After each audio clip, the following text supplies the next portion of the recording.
Right stock market సంబంధించిన breaking news ఇది. Asia stock మార్కెట్లు పరుగులు పెడుతున్నాయి.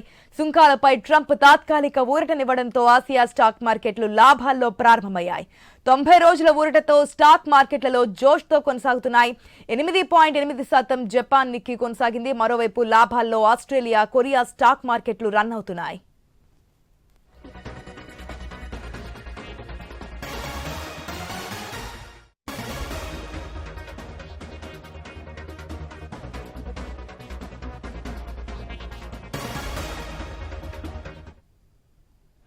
మనం చూస్తున్నాం ఆసియా స్టాక్ మార్కెట్లు అయితే పరుగులు పెడుతున్నాయి. దానికి రీజన్ సుంకాలపై ట్రంప్ తీసుకున్నటువంటి డెసిషన్. మరి ఈ రోజు అయితే స్టార్టింగ్ నుంచి కూడా స్టాక్ మార్కెట్లు లాభాలను కొనసాగుతున్నట్టు తెలుస్తోంది. మనతో మాట్లాడడానికి బిజినెస్ అనలిస్ట్ గీతానంద్ గారు ఉన్నారు. గుడ్ మార్నింగ్ గీతానంద్ గారు. హలో హలో ఎస్ గీతానంద్ గారు, గుడ్ మార్నింగ్ అండి. గుడ్ మార్నింగ్ అండి. అసలు స్టాక్ మార్కెట్లు ఎప్పుడు పడిపోతాయో ఎప్పుడు పరుగులు పడతాయో అర్థం కానటువంటి సిచ్యువేషన్ కనిపిస్తోంది అమెరికా ప్రెసిడెంట్గా ట్రంప్ ఎన్నికైన తర్వాత.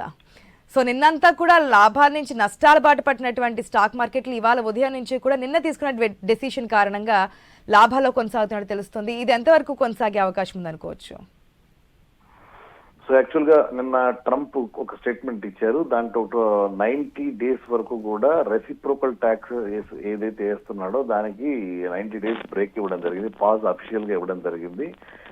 కేవలం బేస్ లైన్ 10% హైక్ తో ఆల్మోస్ట్ ఆపారు. ఒక చైనాకి మాత్రం ఇది వర్తించదన్నారు. చైనాకి మాత్రం 125% ట్యాక్సెస్ విధించారు. మిగతా అన్ని కంట్రీస్ విషయంలో మాత్రం సానుకూల ధోరణిలోకి వెళ్ళారు. దానికి కారణం ఏంటంటే దాదాపు 75కు పైగా దేశాలు చర్చలకు సిద్ధమయ్యాయి.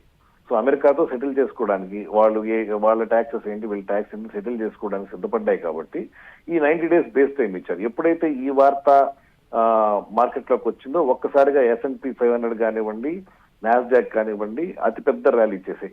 2008 తర్వాత ఒక రోజులో అత్యంత లాభాలు అనేది నిన్న మనకు అమెరికన్ మార్కెట్స్ లో కనబడ్డాయి. 2008 తర్వాత ఇంత భారీ ఎత్తున పెరగడం నిన్నే. అయితే అదే వరవండి ఈ రోజు ఏషియా మార్కెట్లు కూడా కొనసాగిస్తూ ఉన్నాయి. జపాన్ నికాయ్ కానివ్వండి, ఆల్ ఏషియన్ మార్కెట్స్ అన్ని కూడా మంచి లాభాల బాటలో పట్టాయి. అయితే మనకి ఈ రోజు మార్కెట్ లేకపోవడంతో మనం ఆ ఇంపాక్ట్ మన మార్కెట్స్ మీద అయితే ఉండదు. రేపు మళ్ళీ గ్యాప్ అప్ తోనే ఓపెన్ అయ్యేటువంటి అవకాశం ఉంది. ఒకవేళ ఇదే ట్రెండ్ ఈ రోజు ఏషియన్ మార్కెట్స్ లో కనుక కొనసాగి అలాగే యుఎస్ మార్కెట్ లో కొనసాగితే గ్లోబల్ క్యూస్ కారణంగా రేపు ఒక 1000 పాయింట్లకు పైగానే మనం గ్యాప్ అప్ తో నిఫ్టీని చూడొచ్చు. ఇది ఎన్ని రోజుల వరకు అంటే 90 days గ్యాప్ అయితే ఇచ్చారు కాబట్టి ట్రంప్ ఈ 90 days వరకు ఇదే కొనసాగే అవకాశం ఉందనుకోవచ్చు, లేదంటే మధ్యలో మళ్ళీ ఒడిదుడుకులు మనం చూడొచ్చా? ఒడిదుడుకు ఉండేటువంటి అవకాశం ఎక్కువ ఉంటుంది. ఎందుకంటే ఇది తాత్కాలికంగా ఉపశమనం కలిగించేటువంటి వార్త. సో మార్కెట్లు గత కొద్ది కాలంగా ఈ నెగటివ్ న్యూస్ తో భారీగా పడి అన్ని కూడా వాల్యుయేషన్స్ చీప్ గా దొరుకుతున్నాయి. ఇప్పుడు మేజర్ స్టాక్స్ అన్ని కూడా బ్లూ చిప్ స్టాక్స్ అన్ని కూడా మీకు ఆల్మోస్ట్ ఒక 1 year 2 years ప్రైస్ లో దొరుకుతున్నాయి.